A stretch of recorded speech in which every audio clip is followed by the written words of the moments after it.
সম্মানিত প্রিয় মুসলমান ভাই বোনেরা, আসসালামু আলাইকুম। একদিন মহানবী হজরত মুহাম্মদ সাল্লাল্লাহু আলাইহি ওয়াসাল্লামের সাথে সাহাবাগণের বৈঠক হলো। বৈঠকের মধ্যে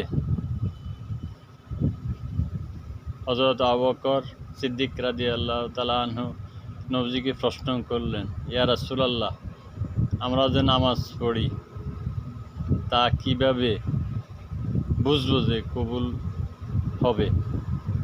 কীভাবে বুঝার কী কারণ দেখলে আমরা বুঝতে পারব?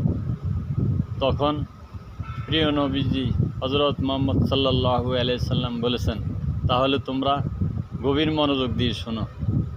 1 নম্বরে, যে ব্যক্তি আজান দেওয়া মাত্র দুনিয়ার কাজ তুচ্ছ মনে করে অতি দ্রুত উযু করে মসজিদে গমন করবে। 2 নম্বরে, যে ব্যক্তি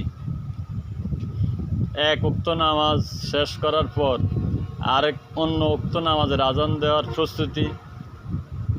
দেওয়ার আগেই প্রস্তুতি নেওয়া শুরু করে এবং মনে ছটফট শুরু করে যে কখন সেই মসজিদে যাবে, কখন জামাতের সহিত নামাজ পড়বে, তখন বুঝবা তোমরা নামাজ কবুল হবে। এবং আর 3 নম্বরে, নামাজ কবুল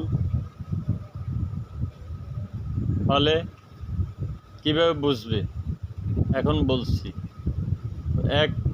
ইবাদত করার আগ্রহ জন্মাবে, কখনো শয়তান তার কাছে অগ্রসর হতে পারবে না এবং গুমরাহি করতে পারবে না। প্রত্যেকটা সময় তার অনেক গুরুত্বপূর্ণ মনে হবে এবং ইবাদতে মগ্ন থাকবে, মসজিদে গণগণে যাবে। সম্মানিত মুসলমান ভাই বোনেরা, আমার এই কথাগুলো যথার্থতা উপলব্ধি করে বেশি বেশি ভিডিওটি টেনে পড়বেন, বুঝতে পারবেন। এবং চলুন আমরা সবাই ভালো করে আমল করি। আসসালামু আলাইকুম ওয়া রাহমাতুল্লাহি ওয়া বারাকাতুহু।